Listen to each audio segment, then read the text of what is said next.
Assalamualaikum warahmatullahi wabarakatuh.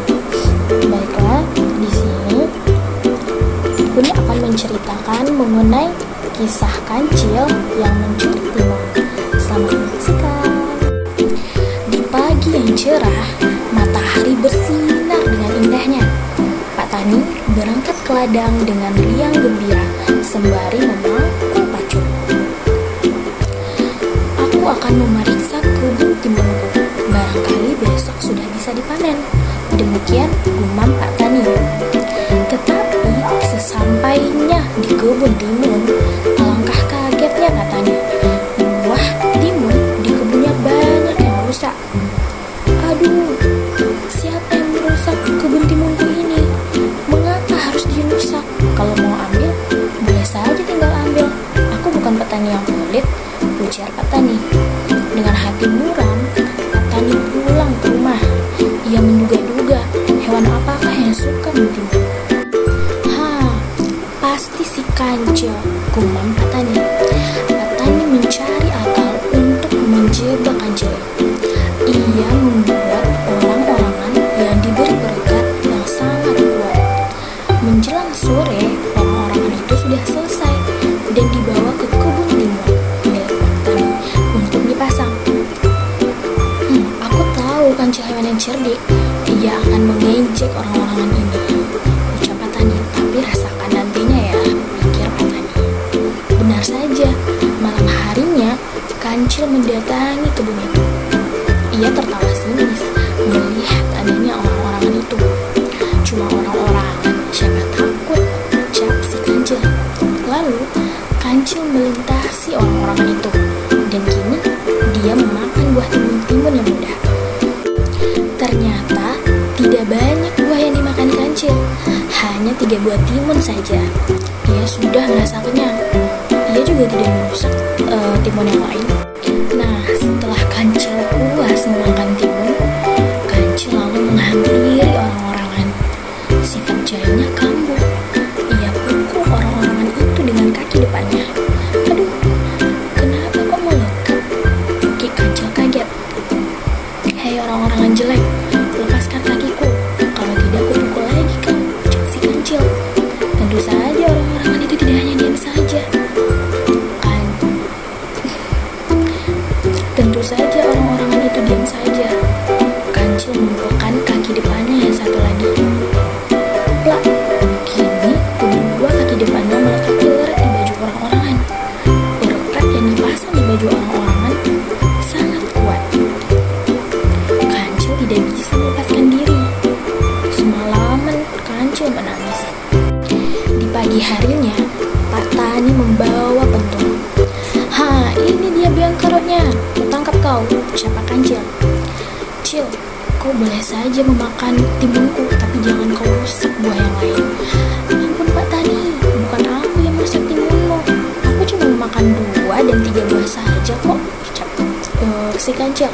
Pak Tani tak percaya omongan Kancil. Ia ikat leher si Kancil dan diseret pulang ke rumah.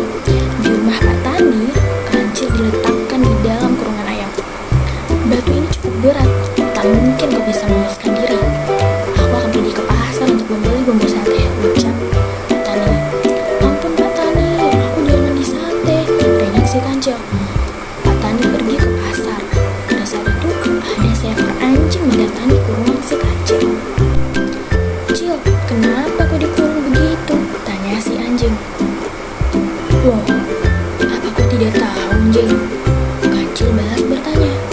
Katakan, ada apa Cil? Kata si anjing.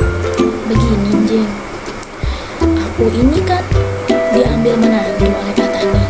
Makanya sekarang Pak Tani pergi ke pasar untuk membelikan baju dan makanan yang lezat untukku, ucap si Kancil. Wah, kau gak pantas Cil, tubuhmu kan kecil. Lebih baik aku saja yang menggantikanmu menjadi menantu Pak Tani, ucap si anjing. Kok enak, sudah sana pergi anjing. Anjing tiba-tiba menggeram marah. Cil, kalau kau tak mau gantikan sekarang juga, batu di atas kurungan akan kudorong dan lehermu akan kugigit sampai putus. Wah, jangan begitu dong, ucap si Kancil. Mau atau tidak, ucap si anjing. Baik, terpaksa aku turuti kemauanmu. Anjing kemudian mendorong batu tersebut hingga terjatuh, dan kurungan terbuka. Kancil keluar, sedangkan anjing masuk ke dalam kurungan tadi. Kemudian Kancil berkata, "Selamat jadi menantu Pak Tani, Tuan Anjing," kata Kancil sembari berlari kencang. Sesaat kemudian, Pak Tani datang. Dia kaget bukan kepalang melihat Kancil yang berada di kurungan berubah menjadi anjing. "Hormat kepada calon mertua," kata anjing. Kancil memberikan haknya sebagai calon menantu Pak Tani kepada saya, si anjing yang gagah perkasa. "Terus, mana si Kancil?" tanya Pak Tani. "Sudah pergi ke hutan, Pak Tani," ucap si anjing tadi. "Kamu mau menjadi menantuku?"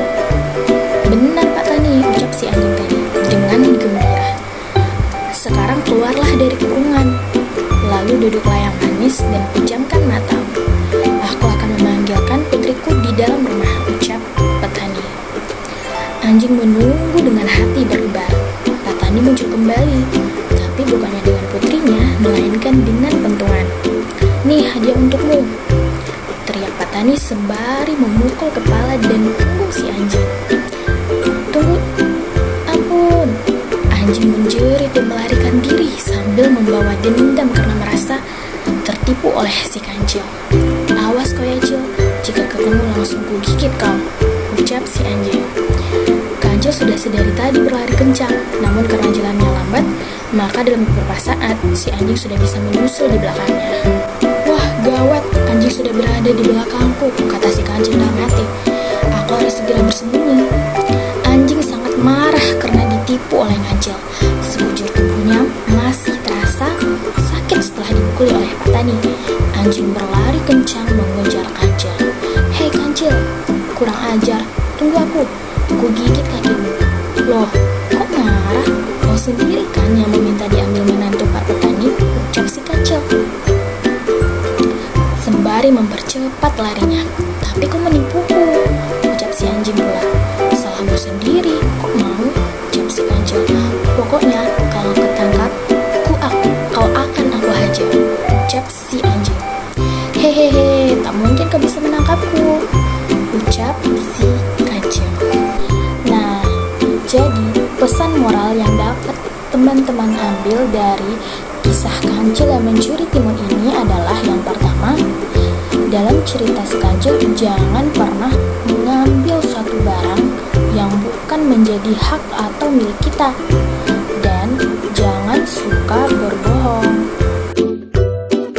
Nah, itulah tadi contoh praktik daripada metode bercerita tentang si Kancil mencuri timun.